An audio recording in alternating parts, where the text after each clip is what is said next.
And now, Little Italy Podcast and the Deborah Kobylt Live Show. Hi, everybody. Thanks for joining us today for our Little Italy podcast and also Deborah Kobylt Live. And look who's joining me today, Joe Tutino. Thanks for being here, Joe. You are the voice, the play-by-play announcer of the LA Galaxy. Let's face it, Italians love their soccer. You are also the longest tenured team broadcaster in Los Angeles. That's quite a feat. Congratulations and welcome to the show. Well, thank you very much, and I'm just fortunate to be in, when you're around this long, I guess people look to replace you. So I'll try to lay low as long as I can so I can get a few more years under my belt. You know what, Joe, just knowing you, the little bit that I've known you, I think that's going to happen. I'll tell you why. You're great at what you do, and you're such a humble guy.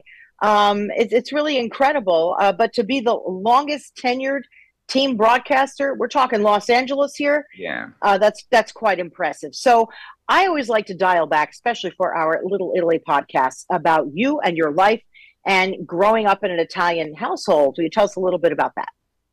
Well, I mean, for me, it's normal. I mean, a normal life. But for my friends growing up, they always looked at us a little bit different, a louder home. They're wondering, we project pretty well at the dinner table. People wonder if we were getting in a fight, and we're just having dinner, that type of thing. Homemade bread, homemade cookies, lots of pasta, things like that. All the stereotypical things that you would say about an Italian household, we had it. To points where, my mom still doesn't speak any English, even though she's been here 60 years, and even aunts and uncles and so forth broke English to no English, so we learned how to speak Sicilian or the Sicilian dialect from our parents' homes, their hometowns. Right, and they are both from Sicily, mom Yes. and dad, right? And it wasn't really all that easy for mom when she came here to is that right? And I know dad was a fisherman. Tell us a little bit about the two of them. Certainly not easy for either one of them. My dad lost his father in World War II, and my father was 11 years old, and he had to go out and fend for food back then in Italy. And so he didn't get paid with any money. He got paid with food, grain, whatever, and he brought it back home, and his mom would go sell it, and that's how they survived there until he was able to be sponsored to come to the United States by his uncle. My mom came to the United States. She was, from what I understand, 7 months pregnant and on an airplane for the first time in her life and going to a country she'd never been to before to start her new life with her husband. So a lot went on there, Yeah, I was going to say she was married first Yes, when she came here. Right, they got married in Italy, and then she came over later at 7 months pregnant by herself, not knowing the language. That took a lot of guts, right? Yeah, absolutely. I think that whole generation has a lot more guts than we do. Honestly, my dad, they got married on January 11th. Or January 10th, my mom came here. I believe it was October 21st when she came to the United States. And my brother was born a month later, my oldest brother. Wow. How many kids? 3 boys. I'm the youngest of 3 boys. 7 and 5 years older than me. Yeah. So I brought up So, as a kid, you loved to play what? What sports did you play? For me, it was soccer. My brothers played, Little League baseball, but for me, for whatever reason, soccer was just finding its imprint in the United States in the middle of the late 70s. And because I was so much younger than my brothers, I was around the elders. The elders are speaking Italian. They're talking soccer. In my case, the San Diego Sockers started playing in the North American Soccer League, and that was something that my parents liked to go to, my dad liked to go to, and therefore I was exposed to it, and that was my little league. Did you want to play pro? Oh, gosh. I wish I could. I thought I was good enough at some point growing up, I think, but once I got into high school, I think the realization was, let's see here, you're all of 5'7", you're obese. Oh no! You're probably not going to be a professional athlete, and so I had an epiphany in my 4th grade, my 4th period high school history class, and walked into my counselor's office and I said, I know what I want to be, and I said I want to be a journalist, a sports journalist, and he put me into the journalism class, and I was the sports director or sports editor, I guess, of the newspaper for the last couple of years. And then when I got out of high school, then I had another epiphany. I'll go into broadcasting instead. Now, I know how Italian parents can be, Yeah, especially of that generation, right? They're like, wait, you want to do what? right. Because it doesn't seem like a real job, whether it's acting or broadcasting, writing. Hmm. That doesn't seem real. Those seem like hobbies at the time. What did mom and dad say when you wanted to pursue this as a career? Yeah, they were not happy because they saw me as a writer. They said, well, you're having success as a writer. Why don't you just be a journalist? They could wrap their head around that, right? They could. Okay. Yeah, they could wrap their mind around that because, they can see it's written, right? There's something on a newspaper or whatever it might be. When I told them I wanted to be a broadcaster and a sports broadcaster, then that was something that was totally out of left field and something that was, not conservative enough, not something that is, we can touch. And therefore, they were not happy with that and had a few people talk to me along the way in the family to see if they could change my mind and give me things like, hey, well, do you have something to fall back on if this doesn't work out? Well, luckily for me, it did to a certain degree. Yeah, I think about that generation quite a bit because my folks were that way as well. You needed something to fall back on. Deb, go to law school, which of Yeah. course I applied, and then I thought, no, I even got in. And I thought, no, but it was scary because they had so little and had to work so hard. And we all know, you want it a little easier for your kids, right? You start to understand where they're coming from. Well, absolutely. As I said at the top, I mean, my dad came to the United States with $13 in his pocket. That's it. Yeah, And again, he had to learn how to speak English on his own and so forth. They came to Little Italy in San Diego, and he had it really hard. I mean, unfortunately for him. And so I think that gets instilled in you at a young age mm, to be conservative. I mean, my father had an opportunity through the early years in the 60s and 70s to really make money in real estate in San Diego because he was a fisherman. And those guys would come in with a pretty good haul back then. They'd be gone for 2 and 3 months. It was a hard job. But when they came in with a pretty good haul of money. And if you were aggressive enough, especially at that time, you would have got in at the bottom level and probably had a few apartments here and there and lived a comfortable life. But my father, unfortunately for him, had the mindset of saying, no, no, no, I need to be conservative here. I'm going to put all my money away in terms of max out my Social Security and max out my pension, and that'll be fine. And so he was, kind of afraid to take a step forward. risks were scary. We had the same situation once again in New Jersey when they were selling beachfront property. Yeah. Back then it was a beach haven Mm. and a house and everything. I think, gosh, we're not going back that far. We're talking the 70s. Was like five, $10,000, $15,000, and I'm like, get it. They're like, no, no, no, no, no, and they were afraid. Could you imagine what that costs now? Beachfront Sure. property in Beach Haven, New Jersey. But they did, for them, what was the right thing because the thought of even going back to the way things were was just too tough, right? Absolutely. Um, Yeah, yeah. My yeah. mom, on the other hand, she came from a town where they had a market, and everybody would Ah, come and get their pasta and whatever from my mom's market. And after World War II, people were doing things on credit, and that's how they did. They'd write right. it down. My grandmother would write it down, and then at some point, that person would get enough money to pay them back. And so my mom was actually in a pretty good place financially, from what I understand of what they tell me. That they had the market, they had some land, they had a house. They just decided once my mom's sister, my aunt, came to the United States, then I think that opened up the door for my mom to say, okay, well then I'll come to the United States also. And when she met my father and so forth, she fell in love with him, and that's how that happened.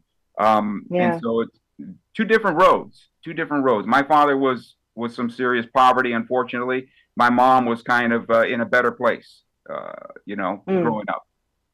Now, when Dad left for many months at a time, you said Mom didn't speak English. Was that No, tough? Did it fall on you to help out in the family? no, this is kind of before my time. I just go by the stories that were told. My mom Ah, was by herself when my father went out, and it was a difficult time. My two brothers were born at the time, and finally, I think my dad, from what I understand, had a trip that was rather scary for him, and he mm, decided that it's time to stay at home, and that was probably it was before I was born, 1968, 1969. And then my father decided that he would go into construction work. And he was basically a cement finisher for the remainder of his working career. And again, a union man, and of course, max out your pension, and that's the way it's going to be. And this is our home. We bought our home. We're not going to sell our home. We're staying right here. And so to this day, my parents, or my mom, that is, still lives in her home, which is great. So let's go forward again. Okay. You're out of high school. You decided, hey, I want to be a sports broadcaster.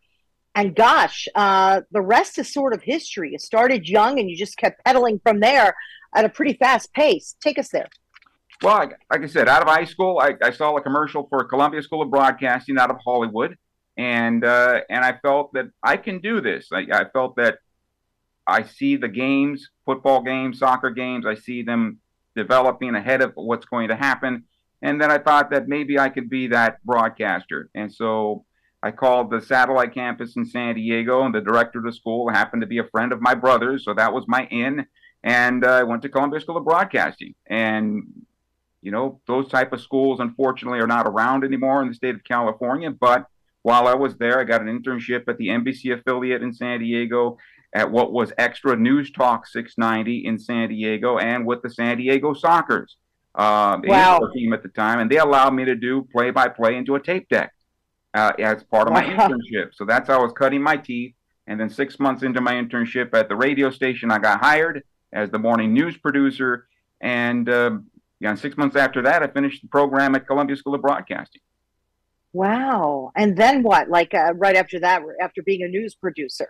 Well, because as a news producer, you weren't on the air, obviously, right? When you were producing the news. But first of all, you were very young at the time anyway. But did you always have your eyes set on, that's where I want to be? That's where I thought I'd be. Sports radio was just in its infancy. We're talking about 1989. WFAN, I think, was a couple of years before us. I think there was WIP in Philadelphia. And then in October 1990, our station flipped from news talk to all sports, and it became the first all sports station on the West Coast. So at 20 years old, I'm in the right place at the right time. And then going back to news producing, that's meaning you're getting in there at 3 a.m., you're taking all the feeds, you're taking all the audio, you're putting them on what they called carts back then, and you're writing around that audio, right? Wraparounds. And so that's what I was doing. And so all of us had a news background starting the sports station, which was a great fundamental to have back then. Yeah. And I wish today's people talking sports had news backgrounds, because we see a lot of crazy things going on today. But that's a different story. But the station was the home of the San Diego Chargers. We turned into the home of the LA Kings when Wayne Gretzky was there, and they went to the Stanley Cup for the first time in club history. We had the UCLA Bruins when they won the National Basketball Championship once again. We had USC on our station as well. So we had all the big properties on our station, and all of us cut our teeth, young guys working 12 to 14 hours a day, because we were pigs in mud. We were happy to be there. Oh, absolutely. I'd be a pig in mud right now if that was the situation there. What an incredible opportunity. Yeah. Absolutely. Now, talk to us about some of the incredible broadcasters that we've come to know that you've worked with along the way. Well, along the way, I mean, I think for the LA marketplace that a lot of them have found homes in, there was Jeannie Zelasco that worked alongside me. She found her home on Fox Baseball for many years. Kurt Sandoval is also in Los Angeles, and he worked with us.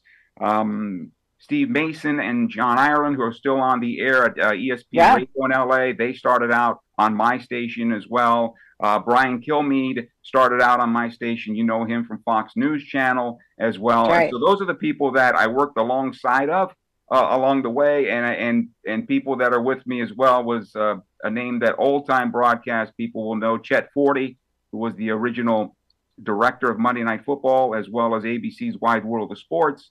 And so while those guys came in and were hosts, and I had this goofy title of executive producer, I think for me, they all rubbed off on me in some way, because I was a young guy in a managerial position at 22 years old, and I learned a lot from them. And the one that's in my heart forever is that Jim Rome and I worked together on the original Jim Rome show, and I was the original producer for the first 5 years. And then we took that to national syndication. And we got a lot of experience that way as well. So it was a very special time in broadcasting, even though when I got into it, a lot of the old timers would say it's coming to an end, whatever that was, the golden age. Yeah. They all say it's coming to an end, including, look, talk radio too, but it's really not. It's just that people are listening on different platforms, right? They're getting their information in different places. Like maybe they're not on AM radio, for example, but they're someplace else. And they're watching us like this. Yeah, and great talent just never goes away. It might, be broadcast in a different form, but it really doesn't. Talk to me about Jim Rome, big fan. Mm-hmm. What do you learn from a guy like that, and from all the people that you mentioned? What do you take away? If you want to be specific, that's great. You're a young guy, you're producing these shows. What did you pick up, even through osmosis? What do you think? It was a weird thing because Jim and I fit together from day one in terms of our work ethic. We started out with a night show that was 5 hours, 7 to midnight, and it was just he and I. And Jim was the host, and I was the producer, and what is called the board op as well. And back then, I was also on the air as well, doing sports updates in the show. So those are all the hats that I wore at the same time. But Jim and I would come in at 11 a.m., and everybody around the station would think we're nuts because we're going to be on at 7 p.m. But we understood that because of time constraints, in that 7 to midnight show, it's very hard to get big names on the air on East Coast and Central Time. So you're stuck in one time zone. And we understood that, no, we're not going to do it that way. We're going to come in early. We're going to produce our show back to front. And there's not going to be an hour that's not important on this show that you have to listen to, miss. And so we started to get all the A+ guests on the station. The Reggie Jacksons of the world. 1992 All-Star Game was in San Diego that year, and we said, okay, we're going to have access to all these Hall of Famers. Johnny Mize of the New York Yankees, Dom DiMaggio, the Boston Red Sox, guys like that. And of course, we wanted to get Joe DiMaggio on, and everybody knew Joe never spoke. But there was one guy from San Diego that everybody I think knows is Ted Williams. And Ted, unfortunately, not long before that, had suffered a stroke. And so he had not spoken to anybody. So it's kind of a big fish type of thing to get Ted Williams on the air. And my in was Ted Williams grew up in my neighborhood, and Ted Williams went to my high school. And a gentleman by the name of Bob Breitbard, who was the president of the San Diego Hall of Champions, also went to Hoover. And through him, I was able to reach Ted. And through his son, John Henry, I was able to fax him questions. And eventually, Ted Williams came on our show and came on our station. And that was a big get back then. Absolutely incredible. But I love how you came in early. I mean, people, this is what it's about, right? Anyone who wants to be in a field even similar to anything going on in broadcasting, it's all about the preparation. Because let's face it, no matter what you're doing, figure skating, broadcasting, acting, it's preparation. Yeah. Because once you're on, it looks easy. But it wasn't. It's just all the prep that goes into it. And it makes for such an interesting and phenomenal show. And all that research goes right here in your head, right? Absolutely. I mean, Jim, by the way, nobody works harder than Jim. And maybe I work as hard as him. And it's funny because I'm kind of an anomaly today, I believe, that people wonder why I'm at the stadium so early. And I tell them, well, I need to be at the stadium early. So the game comes to me. I'm not here to walk on in and just announce a game. I want to have the day come to me. So then when the game gets underway, I can regurgitate that along the way. Really incredible. So talk to me about some of the folks top of mind that you've interviewed, famous or not, that really stuck with you, that were really impressionable interviews, or even one that was like, gosh, did I really just talk to him or her? Talk to me about that. I think it's a weird thing for me because I grew up never being starstruck. And I think that might come from my heritage and my culture. Yeah. But guys that have big effects on my life, and I think Wayne Gretzky is one of them. We began a relationship with Wayne that first year when the Kings went to the Stanley Cup, and he was on the air after each playoff game all the way through the Cup, and that really started something special and a friendship that I think I still have today. But my best friend in this business and the biggest name that I could tell you about is Tony Gwynn, and he really taught me a lot, not only about baseball, but just how to be in life. There was never one time that I would call on Tony and Tony would say no. There was never one time, not once. And we're talking about the Wow. greatest hitter since Ted Williams to play in baseball. And, we did a show 3 times a week. We talked baseball. It was a 5-minute show. It would probably be 40 minutes of cutting time in order to make that thing work in 5 minutes. But just one of the best humans that you'll ever meet in sports. There was a lot of guys in football that host shows with me, like Deacon Jones, who did a football show with me, and Mark Collins as well was on that same show. And you just get to know so many people from so many different backgrounds. And there's a commonality. The commonality is work. Every one of those people who achieved left part of their soul in that field. And to understand that and to make that a commitment, that's a big deal. And I think a lot of people today, they have second thoughts over doing something like that. Wow. And now you said Tony had a big impression on you. He was a great guy. He would never say no. What did I say when we started this interview?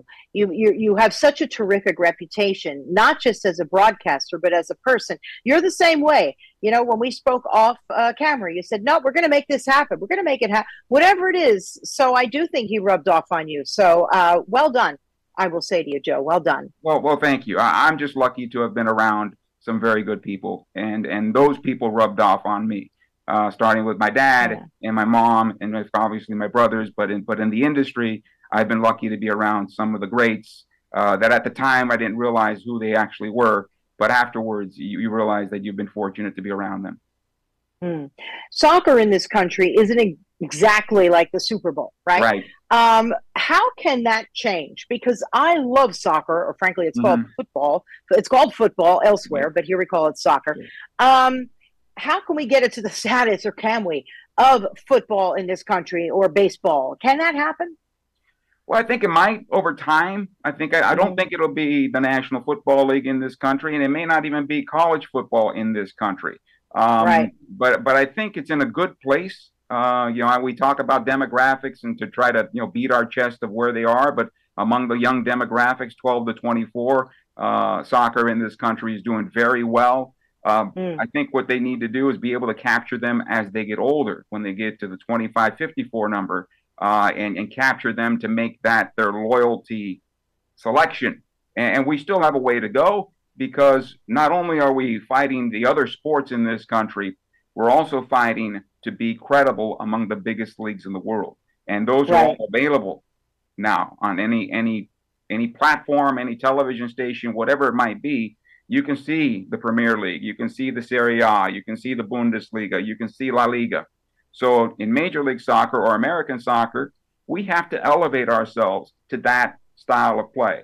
And we have some work to do, although we're making strides. We're in a good place right now. Talk to us about working with the LA Galaxy. What's it like when you go in there? What's the day-to-day? Tell me about the job, especially for people, especially young people who are so interested in what you do.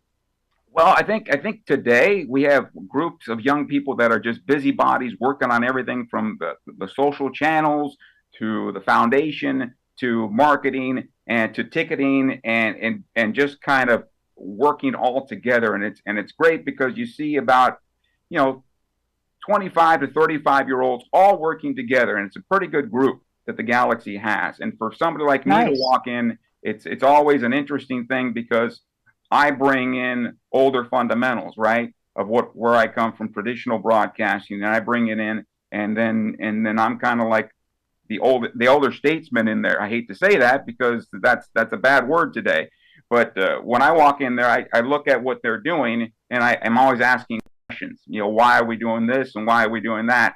But then when it's time for me to do what I do as a broadcaster, usually everybody just kind of gets out of the way and lets me do my thing.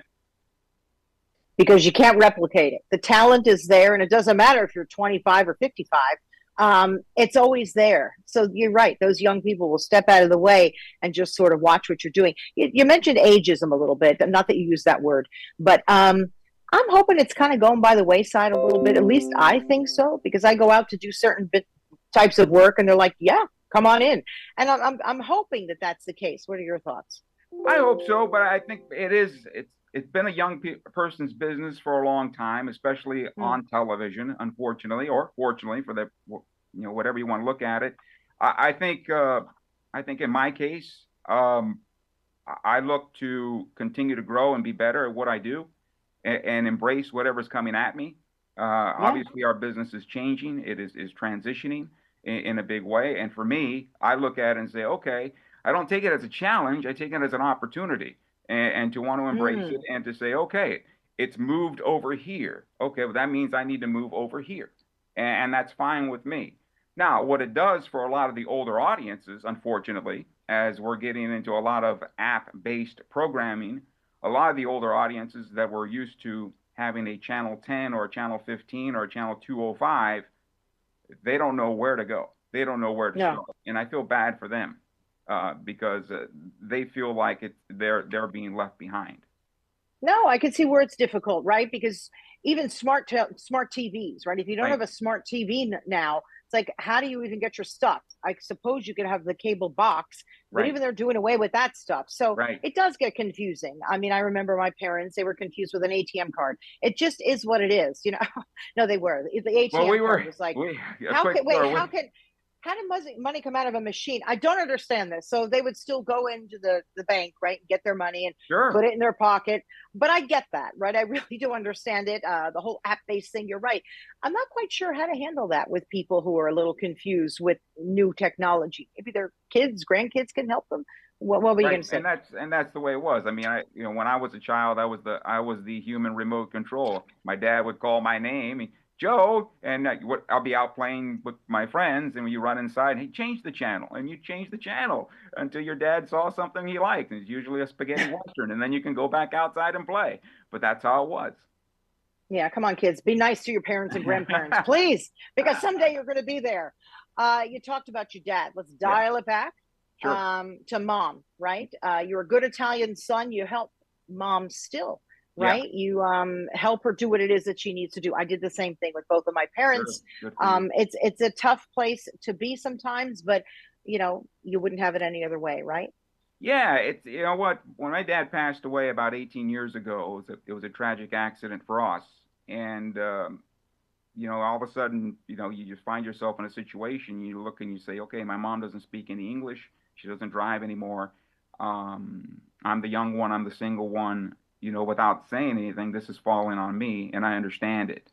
And Yeah, you go through the process, the healing process when you lose a loved one, and part of that process was coming to grips with the fact that it's become a badge of honor. And so what I try to do is make my trips as short as possible to make sure that I'm back to at least touch home base for a couple hours a day and say, okay, you yeah, okay? Everything's good. All right, great.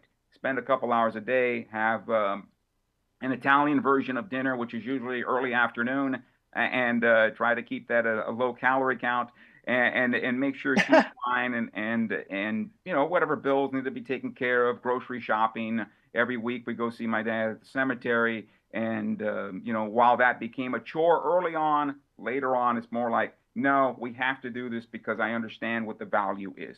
It's yeah. cathartic. It's important.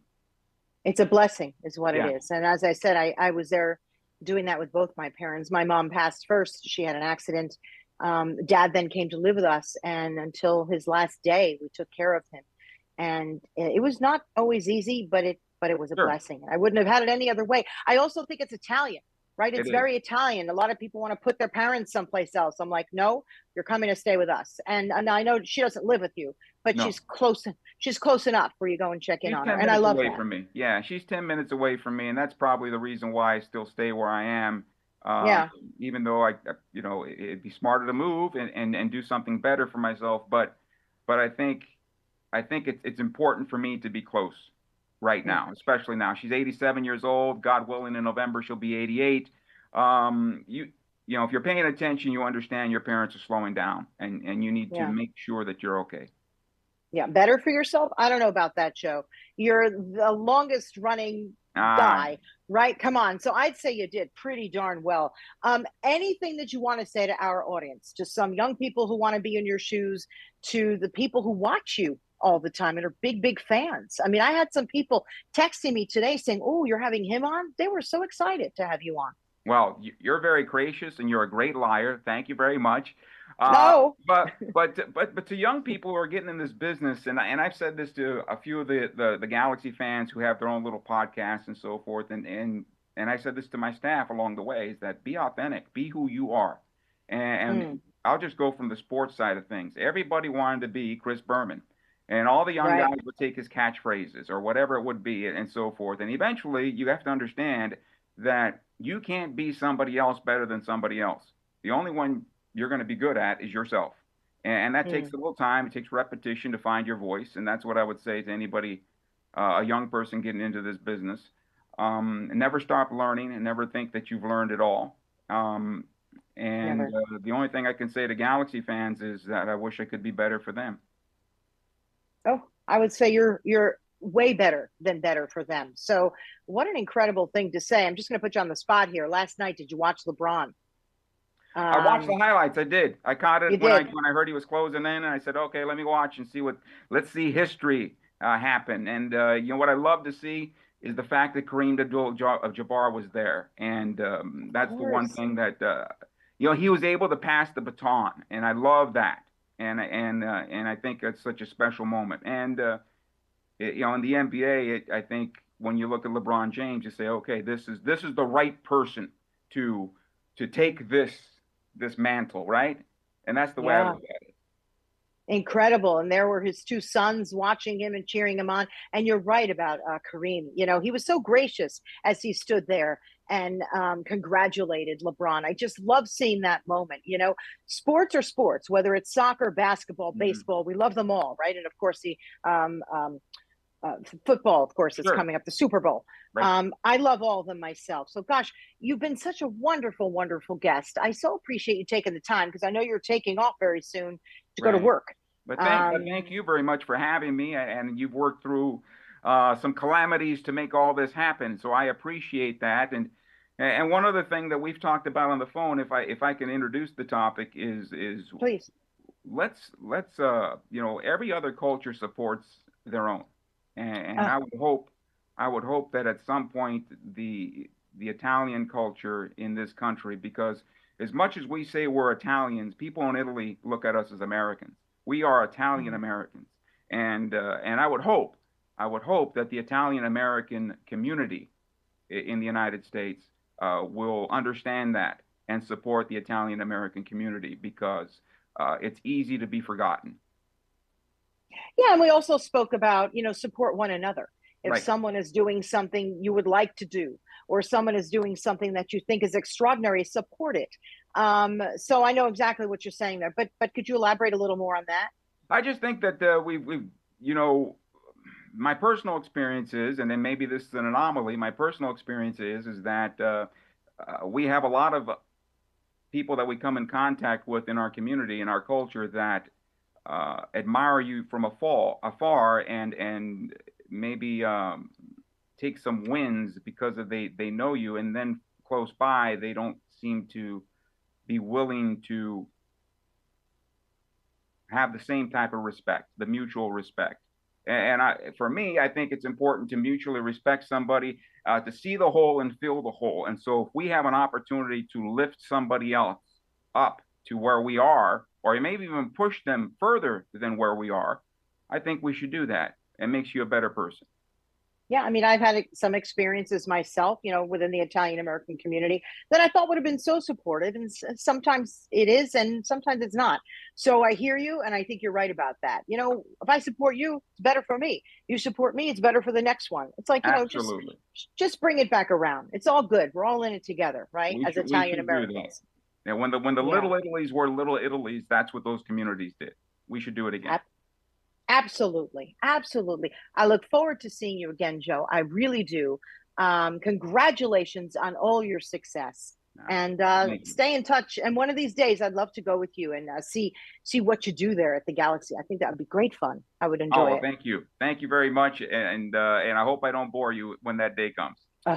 Never. I love the behind the scenes. Anyway, thanks for joining us, Joe. And thank you, everybody, for joining our podcast, Little Italy podcast, Little Italy of LA podcast. And of course, we simulcast it on Deborah Kobylt Live. Please, you can find us on YouTube, Facebook, Instagram, and then, of course, in the audio version, which will probably sound terrific because Joe has that broadcaster's voice. So you can find us as an audio podcast as well, anywhere, really. iHeart, Apple Podcasts, Amazon, just wherever you get them. Just look up our names and you will find our show. Thanks, everybody, for being here. And as always, we love to see your comments. Take care. Bye-bye.